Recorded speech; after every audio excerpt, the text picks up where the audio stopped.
मेरे ख्याल से धर्मेंद्र जी ने तो बिल्कुल जैसे टीचर पढ़ाता है ना स्कूल के अंदर, एक एक बात हाथ पे भी रखवा लिया, सर पर भी रखवा लिया, हाथ भी खड़े हो गए, सारे काम उनने पूरे कर दिए। लेकिन ये बात बिल्कुल सही है धर्मेंद्र जी कि बहुत जरूरी था ये आरक्षण होना, ईडब्ल्यूएस वाला, क्योंकि आरक्षण बहुत सोच समझ के, एक जो समय था, समय की मांग थी, और सभी जातियों को, जिसके में खास तौर से एससी एसटी के हमारे जो साथी हैं जो बहुत गरीब थे, उनको आरक्षण मिला। उसके बाद सर्वे हुआ और सब बात हुई, लेकिन कोई ना कोई इस बार जो ऐसे वर्ग थे जिनका नाम जरूर एक था, बहुत बड़ा नाम था, जिसका बहुत सारे शासक भी थे। अब जैसे कोई राजपूत का नाम लो तो बोल दो ओ ये तो राजा महाराजा है। अब कोई हर कोई थोड़ी राजा महाराजा है, यहाँ तक राजा महाराजा तो एक ही होता है। तो लेकिन वो सबों के नाम उसके नाम से जुड़ गए कि अब ये भी राजा महाराज, जैसे आपके भरतपुर महाराज उनको शायद वहाँ मेरे ख्याल से आरक्षण इधर के क्षेत्र में है ही नहीं। भरतपुर महाराज है तो सारों को जाटों को महाराज मान रखा है इनने, लेकिन ये थोड़ी ना है कि गरीब भी तो है वहाँ। तो इस बहुत जरूरी था, और ये किसी और को डिस्टर्ब नहीं करा इसमें। ये नहीं है कि एससी के वोट का, एससी का आरक्षण काट दिया या ओबीसी का काट दिया या कोई आदिवासी का काट दिया। तो ये एक बहुत अच्छा कदम माननीय गहलोत साहब ने इसको उठाया था, और इसके लाभ काफी लोगों को लाभ हुआ। और ये सही बात है आपकी, पूरे देश में कहीं नहीं लागू हुआ, अभी तक कहीं नहीं लागू है। तो ये बात धर्मेंद्र जी आपने सारों को बताई, और इसका बहुत बड़ा लाभ मिलेगा। और हमारा नौजवान साथी, आज की मीटिंग के अंदर मुझे बहुत खुशी है कि हमारे जो नौजवान साथी हैं, जो आज आगे देश का भविष्य है, इनके अंदर ज्यादा बिल्कुल एनर्जी। हम सबों ने एक सपना देखा था कि केंद्र में हमारी सरकार थी, प्रदेश में हमारी सरकार थी, और जिस तरह से यहाँ 12-12 पैरामिलिट्री भर्ती दफ्तर, ट्रेनिंग सेंटर यहाँ खुले, साथ साथ आपको सबों को याद होगा कि हर एक महीना ऐसा होता था, विकास जी, वैसे मैं तो मुझे मंत्री होने, देश का मंत्री होने के नाते बात नहीं कहनी चाहिए उस तरह की, लेकिन जहां भी कोई भर्तियां कम हो जाती थी या भर्ती नहीं हो पाती थी या कोई और परेशानी थी, वो सारी भर्ती अलवर आ जाती थी। हर महीने ऐसा कोई महीना नहीं गया जहां आर्मी की भर्ती स्टेडियम के सामने नहीं होती थी। बिहार के अंदर कहीं कमी हो जाती थी, कोई जिले के अंदर नहीं हो बच जाती थी, या उत्तर प्रदेश में बच जाती थी, या कहीं आसाम के अंदर, या कहीं नागालैंड के अंदर, या मिजोरम के अंदर, या तमिलनाडु के अंदर नहीं होती थी। वो सारी भर्ती का जो बैकलॉग होता था वो अलवर आ जाता था। तो इसलिए हमारा, और अब देखो कितने साल हो गए, मुझे 8-7 साल से तो भर्ती देखी नहीं मैंने। और भर्ती का क्या, वो अग्निवीर और लेके आ गए इसके ऊपर, मजाक। इस पूरे देश की रक्षा सुरक्षा के ऊपर आज मेरे नौजवान साथी, इनने भी सपना देखा होगा कि मैं भी देश की सेवा करना चाहता हूँ। अब ये सिक्योरिटी गार्ड बनाने वाले हैं, 18-17 में भर्ती हो और 22 के अंदर बाय बाय टाटा। मतलब ये तो एक तरह से देश के साथ बहुत बड़ा खिलवाड़ हो रहा है। मैं भी देश का रक्षा मंत्री रह चुका हूँ। बॉर्डरों के ऊपर मैंने भी देखा है कि सियाचिन के अंदर हमारे नौजवान साथी -50 डिग्री के ऊपर किस तरह से रहते होंगे। मैं तो खुद सियाचिन गया हूं, और मैं आपको बताऊं एक वो सियाचिन की बात, हम सब गए एक दिन सियाचिन, मैंने सिर्फ मनोबल बनाने के लिए। आज तक वहां कोई भी नहीं गया, आर्मी चीफ भी नहीं गया था। 107 नंबर एक है जिसके अंदर बर्फ के अंदर रहता है, गुफा बनी होती है, और बर्फ की गुफा रहती है, और उसके अंदर चल भी नहीं सकते। उसमें आपको हेलीकॉप्टर से उतरते हैं, और हेलीकॉप्टर बंद भी नहीं हो सकता। हेलीकॉप्टर को ऑफ कर दिया तो वो हेलीकॉप्टर शुरू नहीं हो सकता, वापस स्टार्ट नहीं होगा। फिर उसको खोल खोल के हेलीकॉप्टर की पंखड़ी, इंजन और पूरे हेलीकॉप्टर को नीचे ले जाना पड़ेगा, खोल खोल के, और फिर नीचे जाके वो शुरू होगा। उसको वापस जोड़ जाड़ के शुरू कर सकते, बंद भी नहीं करते, इतनी ज्यादा ठंड पड़ती है वहाँ। और गुफा में जब जाते हैं तो गुफा के अंदर अंदर जाना पड़ता है, उसमें सीढ़ी नहीं होती, ऊपर छोड़ देते हैं और नीचे बिल्कुल स्लाइड करके 10-20-30 फुट नीचे गिरते हैं हेलीकॉप्टर से। तो मेरा मतलब ये था कहने के लिए कि ऐसी मुश्किल स्थितियों के अंदर हमारे जवान वहाँ काम करते हैं। वहाँ आप अपना हाथ का जो पहनते हैं, ग्लव क्या बोलते हैं, दस्ताना, वो नहीं उतार सकते। मैंने गलती क्या करी, मैं वहाँ उतरा, उनने वो किताब भी रख रखी थी वहाँ लिखने के लिए, तो मैंने गलती करी, मैंने वो दस्ताना उतार लिया और वो पेन उठा के मैं लिखने लगा। तो नाम वाम लिख के और उनके लिए 2-4 अच्छे शब्द लिखे, इतनी देर में तो मेरा हाथ ही बिल्कुल वो हो गया, जम गया। -50 डिग्री, और अगले शायद 15-20 दिन तक मैं वो फाइल भी साइन नहीं कर पाया। मेरा हाथ वैसे हो गया, मैंने कहा ये कहीं काटना तो नहीं पड़ेगा।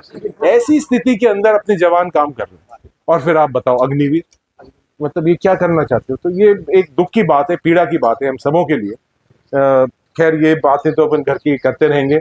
कोई आपको अभी मेरे पूर्व वक्ता कह रहे थे कि घाट कनाल की और इसकी, देखो मैंने किसी ने किसी के ऊपर एहसान नहीं करा, ये आपका हक था घाट कनाल का, और ये महाराजा जयसिंह जी के समय पर इसकी सोच बनी थी। आप सोचिए, दूरदर्शिता देखिए महाराज जय सिंह जी की और मंगल सिंह जी की और उनकी, कि अलवर के अंदर जहां भी एक टपका भी पानी पड़े वो पानी कहीं ना कहीं इस्तेमाल होना चाहिए। इसलिए विकास जी मैं बताना चाहूंगा, यहाँ कम से कम 150 बांध बना रखे, 150 बांध। ये मेरे ख्याल से और कोई जिले में नहीं होंगे।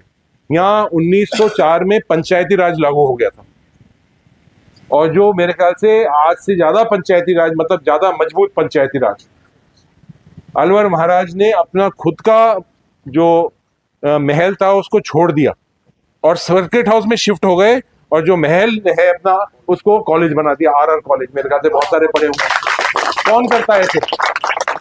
कोई नहीं करता। उसके बाद विजय मंदिर और ये सब तो बाद में बना, लेकिन वो तो जो अपना सर्किट हाउस है वहाँ कहीं 8-7 साल वहाँ रहे। तो यहाँ की, इसलिए आपका हक था और वो बना, उसका फायदा भी बहुत सारी जगह पर मिल भी रहा है। बारिश वारिश हो जाएगी और भी मिलेगा। लेकिन अभी भी मुझे इस बात का दुख है कि इस 11 महीनों की सरकार ने, आप बिजली की हालत देखो, 3 फेज की 3 फेज कब आती है, कब जाती है, कब कितनी आ रही है, पानी की समस्या, ये सारे की सारी जितनी भी व्यवस्थाएं थी, ये अभी पिछले 11 महीने में आप देख रहे हो। इस बार तो मैं ज्यादा अपने घर की बात है, ज्यादा लंबी बात नहीं करने आया हूँ। मैं तो सिर्फ ये निवेदन करूंगा आपसे कि भाई जुबेर खान जी ने यहाँ 35 साल सेवा करी, और एक बात, चलो काम किसी का हुआ नहीं हुआ, लेकिन कभी जाति धर्म बिरादरी के ऊपर कभी मान सम्मान में कमी नहीं छोड़ी जुबेर जी ने। आप भी कितनी बार उनसे मिले होंगे, काम हुआ भी होगा, कोशिश भी करी होगी, नहीं भी हुआ होगा। ये मैं कहता हूं कि सारे काम नहीं हो सकते, लेकिन मान सम्मान में आपसे ऊट पटांग बोलना, कभी कुछ कहना, ये कभी भी उन्होंने नहीं करा। आपका समूह का मान सम्मान रखा है, तो कम से कम अपना धर्म बनता है। जिस आदमी ने 35 साल काम करा है, उसका एक वोट तो उसको अपन देने का वो कम से कम आदि हो। श्रद्धांजलि में एक वोट तो अपन को देना चाहिए। अगली बार मैं नहीं कहूंगा कुछ भी, अगली बार आप खुद देखना कि आपका एमएलए ने काम करा है, आपके साथ अच्छा काम करा है, नहीं करा है। वो आपको खुद अपना हिसाब किताब से देखना कि क्या हुआ हो रहा है। वो वोट आप अपनी मर्जी से देना, लेकिन ये वोट अपना जरूरी हम भाई आर्यन को दें, उस परिवार को श्रद्धांजलि दें जिसने एक मेहनत करी है। और मैं आपको ये भी बताना चाहूंगा मेरे साथियों को कि जुबेर खान जी को मैंने बहुत मना करा। उनके लिवर ट्रांसप्लांट हुआ। लिवर ट्रांसप्लांट बहुत बड़ा ऑपरेशन होता है, और उसके लिए कम से कम 1 साल तक आपको बिल्कुल अपने आप को कमरे में बंद रखना पड़ता है। इन्फेक्शन नहीं आ जाए, लोगों से मिलना बंद करना पड़ता है, मास्क पहन के आना चाहिए, जाना चाहिए, कभी भी कोई बाहर, ये उन डॉक्टर ने उनको सलाह दी थी। और वो ऑपरेशन करा के आए और तुरंत कभी विधानसभा पहुंच जाए, कभी कोई शादी ब्याह होए तो यहाँ रामगढ़ पहुंच जाए, कभी कोई मीटिंग हो रही है कांग्रेस पार्टी की अलवर के अंदर तो वहां पहुंच जाए।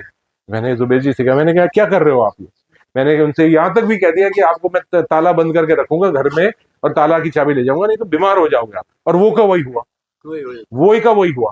बिल्कुल। कितनी बार मैंने उनको मना करा, लेकिन मेरी बात नहीं मानी। नहीं, आज ये हो रहा है, आज पानी नहीं आ रहा, आज मंत्री के पास रोड के लिए जाना है, आज कुछ और काम करना है। मैंने कहा आप क्या कर रहे हो? तो उनने अपनी एक तरह से जिंदगी दी है, एक एक खून का कतरा आप समूह को दिया है रामगढ़ के लोगों को। तो कम से कम अपनी ड्यूटी बन जाती है कि हम उनको वोट दें। और ये भी बात सही है कि ये एक एक वोट से कोई सरकार बनेगी भी नहीं, लेकिन और ना कोई गिर रही है सरकार, लेकिन चेतावनी इस सरकार को जरूर मिल जाएगी कि जो हवा में उड़ रहे हैं, जनता के बारे में सोच नहीं रहे, स्कीम बंद कर रहे हैं। चिरंजीवी स्कीम बंद हो गई, आपकी पेंशन नहीं मिल रही है, छात्रवृत्ति नहीं मिल रही है, हमारे नौजवान साथियों को जो नौकरियां खाली पड़ी थी वो नौकरी नहीं, कभी 1000 निकाल दिए, कभी 5000 नौकरी निकाल दिए, जो 1.5 लाख नौकरी पड़ी है वो नौकरी नहीं मिल रही है। तो ये थोड़ा सा कभी कभार क्या होता है कि कोई एकदम से अहंकार हो जाता है, बनते ही अहंकार हो जाता है और हवा में उड़ने लग जाते हैं लोग। यहाँ तक कि कोई मंत्री बन जाता है, एमएलए बन जाता है, सरपंच बन जाता है, जिला पार्षद बन जाता है, वो हवा में उड़ने लग जाता है। वो भूल जाता है कि हमें किसने वोट दिया है। तो कभी कभार उनको जगाना भी पड़ता है। तो इसलिए ये जगाने के लिए वोट दोगे आप, और नौजवान साथियों से, खास तौर से जिनका आज बहुत मुझे खुशी हो रही है कि यहाँ जागरूकता आई है नौजवान साथियों के अंदर, इनके हम सब उज्जवल भविष्य की कामना करते हैं। और सरकार को बिल्कुल हम घेरे के अंदर लेंगे पूरे देश के अंदर, जब तक ये अग्निवीर को खत्म नहीं करेंगे।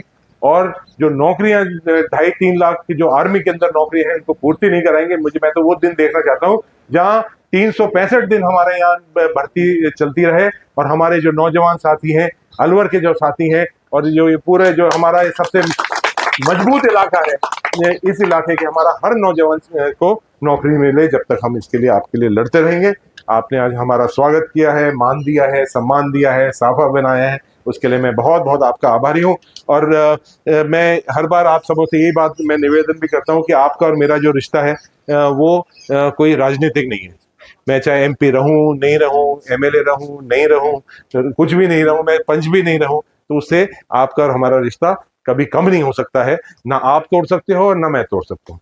हमारा हजारों साल पुराना है और हजारों साल आगे रहेगा।